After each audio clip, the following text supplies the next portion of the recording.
paikoista niin mekin, eli Chukichin kalatorilta. Joka tapauksessa pikku kotikokit siellä, heittäkää ne kynät nurkkaan läskit ja pysykää sohvalla. Katsokaa reseptit osoitteesta www.madventures.tv. Minäkin olen tänään ollut kotikokki. Meillä ei ole apukokkeja, olen itse valmistanut tämän mätön oheisen reseptin mukaan. Lorautimme joukkoon hieman sakea, soijaa, inkivääriä ja kuohuttelimme parikymmentä minuuttia siinä bissettelyn ja lossittelun ohessa. Ja ruoka-askina meillä tänään perinteinen japanilainen lunchbox bento.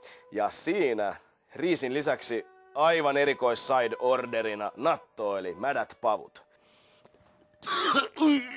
Ja pidemmittä puheitta käymme asiaan, eli otamme KSP-kilpailun siitä, kumpi meistä skruudaa tämän hirvittävän kaihin runteleman vastenmielisen näköelimen kitusiinsa. Tunna valmista. Noniin, lähtee 1. Älä lähde aina tuolla keulimisella, koska... Okei. Lähtee 1, 2, 3! Vittu taas. 1, 2, 3! Ei voi olla mahdollista!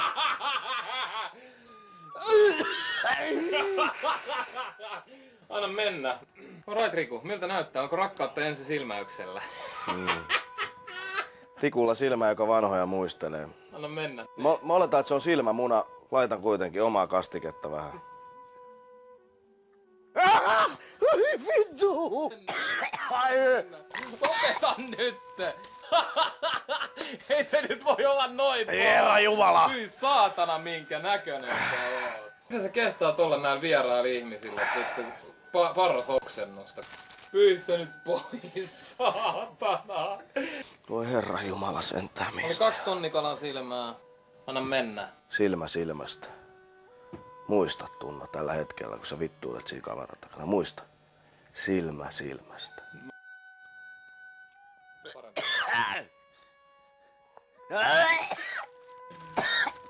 Vittu toi on pahaa.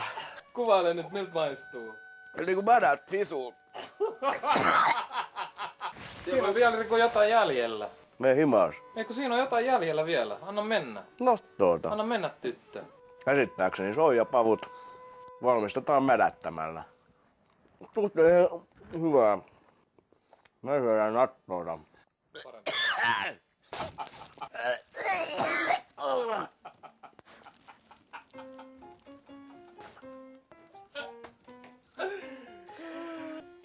Suhteellisen silmiinpistävää hommaa ja aikamoinen silmänkääntötemppu tämä Maguro no Me on.